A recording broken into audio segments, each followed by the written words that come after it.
This is episode 7. We spared no expense. I'm Mark Denny. I love movies, and I'm all about the movie going experience. So much so, I had to create a show called The Weekly Reference just so I had a place to geek out for a little bit. If you found this on YouTube, Spotify, or Apple Podcasts, I really appreciate you stopping by and checking it out. On this week's episode, we got a lot of little news, but mostly trailers to talk about in Mark's Top 5. We also got to talk about Michael Bay possibly returning to the Transformers franchise. And I saw Jurassic World Rebirth, and I want to give you my thoughts on it. So let's get into it. So, Mark's Top 5 this week. Let's start with something that is exciting. It's something tangible, but at the same time, we can't get our hopes up just yet. But Matt Reeves posted a pic with co-writer Mattson Tomlin. Excuse me. They finished the script for Batman Part 2. It's been long in the works. I mean, Batman came out with Robert Pattinson came out in 2022. We've been waiting, wondering where's the sequel, where's the script, and James Gunn has been defending Matt Reeves and all that stuff. And finally, we have a script. Whatever iteration it is, whatever draft it is, we have no idea. Also, it doesn't mean much until James Gunn reads it and approves it, and then they'll go into production. So right now is just something that has been written. We can get excited, but we don't know if it's going to go into another draft or whatever the case may be. James Gunn has to approve it. That's just the way it works. And if he doesn't like the story, and by all accounts, in all the interviews, because people wanted to ask, he hasn't read it yet. So take a deep breath. Let's see what happens. But hey, at least it's been written. Amazon and MGM Studios released the first trailer for Project Hail Mary starring Ryan Gosling. This is directed by Chris Miller and Phil Lord. And it looks like a fun astronaut movie in the vein of The Martian, which is the same author of Project Hail Mary wrote The Martian. So you get those vibes. They really relied heavily on the humor aspects of it. And so, I wanted them to tone that back a little bit. It looks like a space adventure. I don't know much about it. I know a lot of people have been praising the book. I was actually quite surprised that they gave us a 3-minute trailer as opposed to like a minute and a half teaser, considering that this movie doesn't come out for another 8 months, March 20th, 2026. So, hey, more than I expected. I liked what I saw. Can't wait to see it in full. Paramount Pictures also released the trailer this week for The Running Man, starring Glenn Powell, directed by Edgar Wright. This one comes out in November 7th, 2025. That's a pretty reasonable time frame to get excited. It looks like a lot of fun. I grew up on Schwarzenegger's film, of course, but I don't have any like deep connections to it. I remember the yellow jumpsuits and stuff like that, and him taking on gladiators in different areas. So I'm excited for this one. This looks like it's kind of John Wick inspired. Now, of course, this is supposed to be, from what I understand, it's taking Stephen King's work and actually sticking to the source material. So, but if I felt that little John Wick thing where everyone's kind of going after this guy. Ben Richards, right? That's his name. So yeah, it looked pretty fun. Then Back to the Future celebrating 40 years this week. Are you kidding me? Are you kidding? I can't believe 40 years old. I love that movie. If you haven't seen Back to the Future, you need to pop that in right now. It's such a feel-good film, entertaining, filled with awesome sci-fi stuff, tropes or things that are used nowadays and things that are referenced nowadays because of this movie. The DeLorean, all this stuff. It's an incredible score by Alan Silvestri. So yeah, Back to the Future, 40 years old. Cheers. An amazing film. Amazing. And then The Odyssey. Listen, ladies and gentlemen, a couple weeks ago, we talked about it because World of Real revealed that, hey, there's going to be an Odyssey teaser attached to Jurassic World Rebirth because of the Universal Pictures situation and Nolan's relationship with them. First, we got the poster. Defy the Gods. Looked awesome. Really liked the poster. And then it leaked first. The teaser leaked. I didn't watch it. I knew I was going to go to the movies and I didn't want to spoil it. So I waited till I saw it in theaters. And honestly, when I sat down to watch Jurassic World Rebirth, they played Superman, Fantastic Four, and those kind of trailers, like 4 of them. And then they played, it's a draft house. So they played well, it's Flicks Brew House, but they played the things that they have on tap. And then I didn't even think about it. I was like, wait a minute, the Odyssey trailer. But then as soon as the lights went down, they put up the green band screen again. And I was like, wait a minute, they're playing trailers again? And then it was boom, signed copy. And I was like, oh yeah, the Odyssey trailer. And it looks awesome. I mean, it's a brief look. And from a couple weeks ago, I went through and watched all the teasers that Nolan had released. So it's more of the same, but you get a little more dialogue, a little more of a taste. John Bernthal looking like a badass, like always. Does anybody else have a story about Odysseus? Is he rich? Is he poor? Whatever. I forget exactly what he says, but it was just, I was sold in that moment. And it's like Christopher Nolan, man, he could do anything. He can get me in a theater to see Sword and Sandals movies. He can get me in a theater. If he made a horror movie next, I would go see it. So yeah, man, it was a good teaser. Can't wait till the people get to see it online officially, not the leaks. But yeah, is Michael Bay returning to the Transformers franchise? Now, this has been some news coming around through, I believe, Puck News. Was it Puck News? That's the one who broke it first, and then everybody else kind of ran with it. Not Variety and Hollywood Reporter. So this is not like an official thing, but it is getting enough traction from people who are fairly reliable for all intents and purposes. So I wanted to talk about this because Michael Bay, obviously, I grew up on a lot of his films. Big fan of his, actually, for a lot of years. The 90s and the early 2000s. I mean, Bad Boys, The Rock, what else? Bad Boys 2, Armageddon, The Island. Like, all those movies came out at the right time where it was like, oh, I really like these movies. I like the humor. I like the cinematic nature of it all, the dramaticness of it all, the action of it all. I think that those are some of his best pieces of work. And then, of course, he jumped into the Transformers universe, and he's been a big part of it. He's been carrying the torch, or at the very least, his fingerprints and footprints are still felt, even in the new versions seen by other directors in the franchise.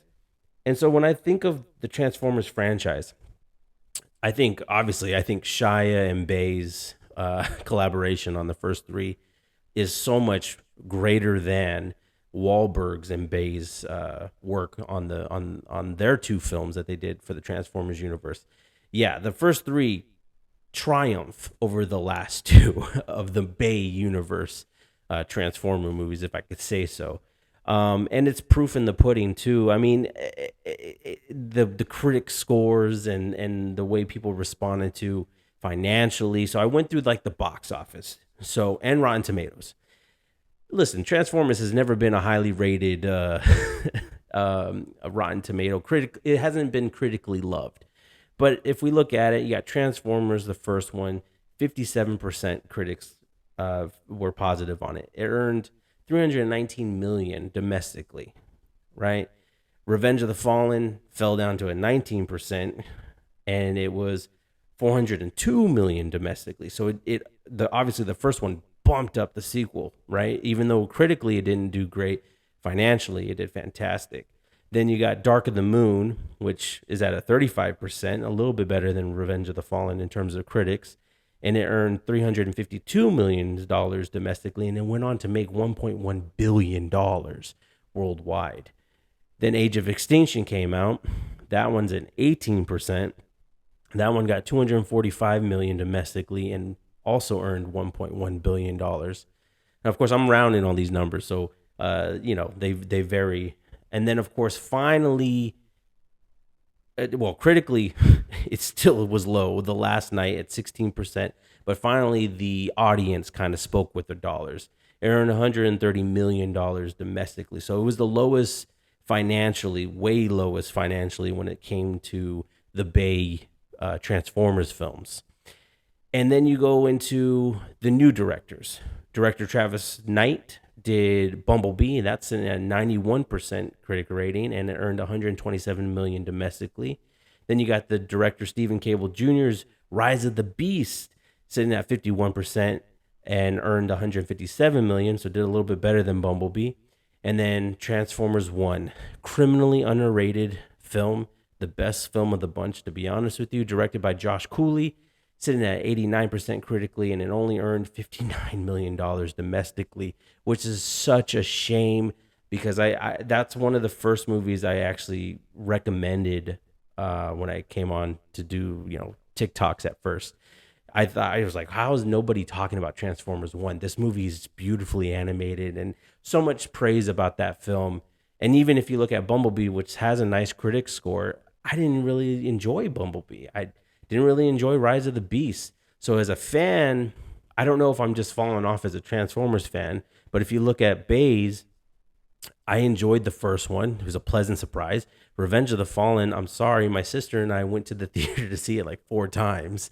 Uh, and then The Dark of the Moon was something I was like, wow, this is incredible. This is cinema.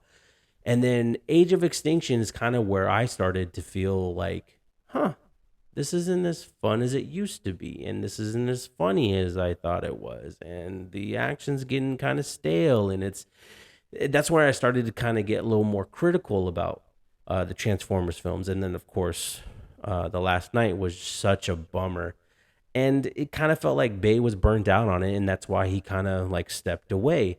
So, in doing the different directors' visions, like Travis Knight, Josh Cooley, and Stephen Cable Jr., it felt like, okay, now we're doing like the Mission Impossible thing, right? Where the first 5 Mission Impossible movies all involved a different director.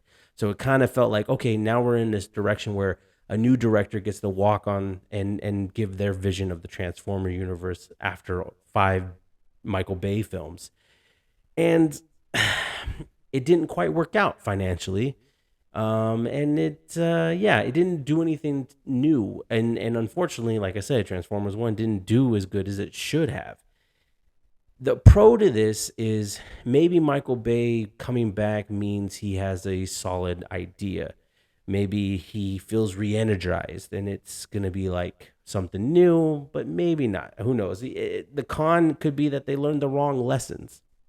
They're all thinking about the money and they're ego tripping in a bit, and like it or not, Michael Bay's Transformers films are highly successful. So parent from the perspective of Paramount, obviously they're like, well, yeah, if Michael Bay has an idea, let's do it. And of course, Rise of the Beast teased a G.I. Joe crossover with Transformers, and Michael Bay, in doing his films, have really emphasized the military aspects in relation to the Transformers. So maybe that idea caught his attention and said, I would love to do the crossover film.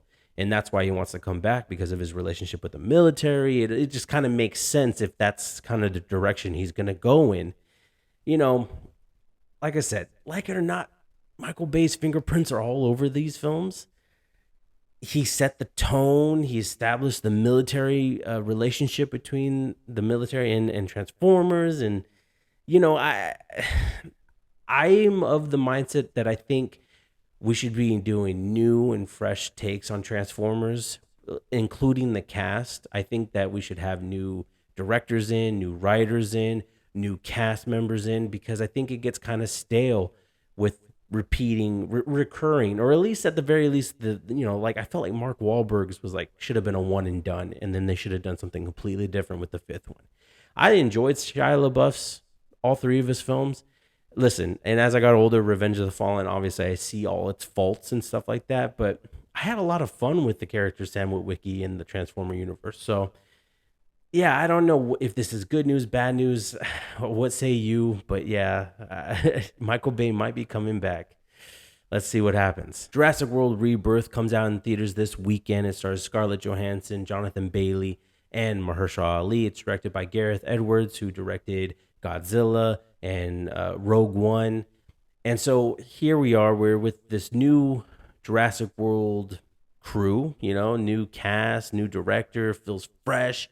David Koepp, who wrote the first Jurassic Park, is back to write this one.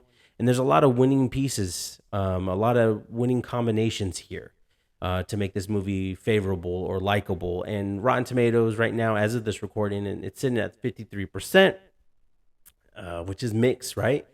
A lot of critics are mixed. A lot of people that I listened to were mixed or didn't like this movie at all. And what I will say, because I honestly am leaning more positive, it's the beginning that doesn't work for this movie. That's the thing I had the biggest issue with. Now, the opening notwithstanding, there's something really you're asking me to suspend a lot of disbelief in the beginning of this film. It's a brief moment, but it's also like one of those like, come on, we couldn't think of anything else to do. And I'm not gonna spoil what it is.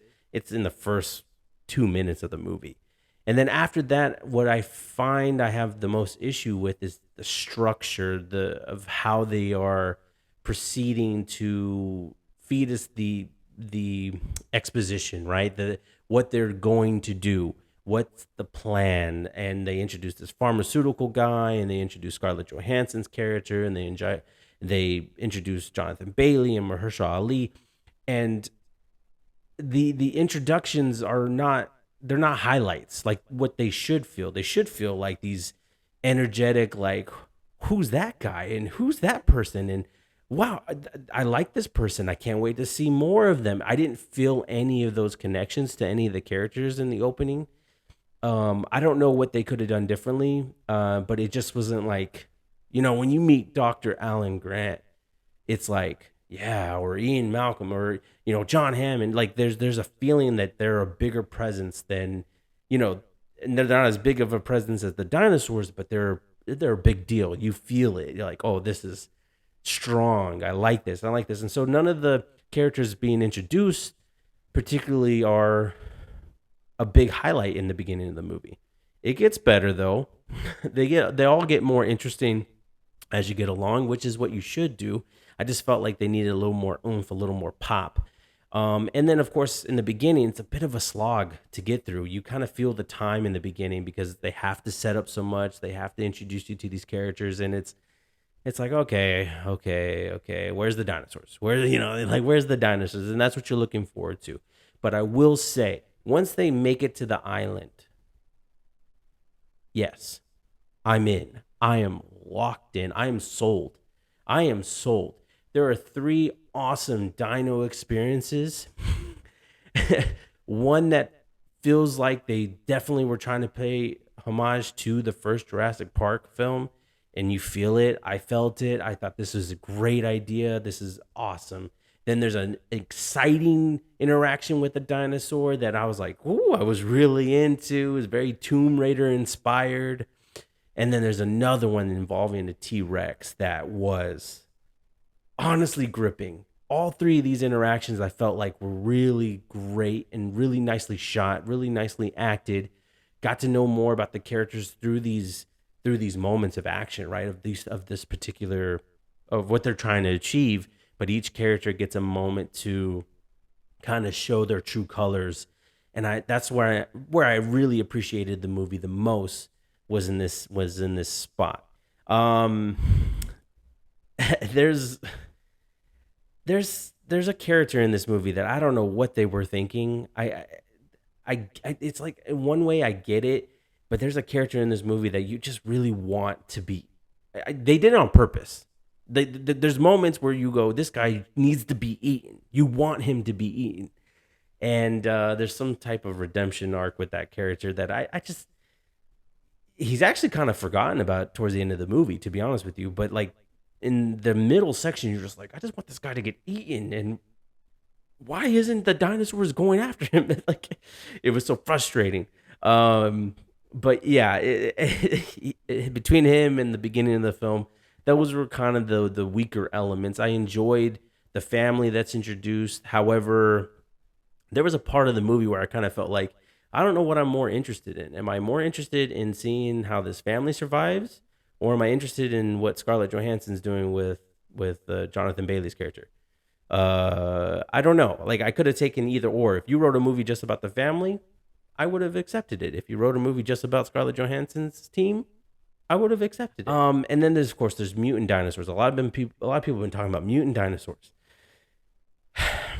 My issue with the mutant dinosaurs is that they're not utilized throughout the film. They're just kind of like more of a, here's a tease, and then here's here's a final battle, but like I didn't feel the impact. I didn't feel the fear. Like there's something that you could have done more to accentuate those characters, to accentuate those mutant dinosaurs and make them more scary. Maybe set it up in the beginning where that's what Scarlett Johansson finds out.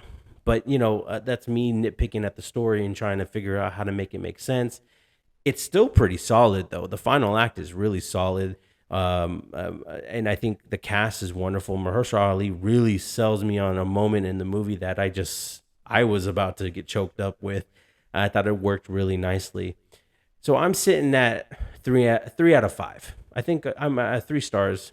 I think it's definitely better than Fallen Kingdom. I think it's better than Dominion. It's a bit better than Lost World of Jurassic Park, but I feel like it's under Jurassic World with Chris Pratt.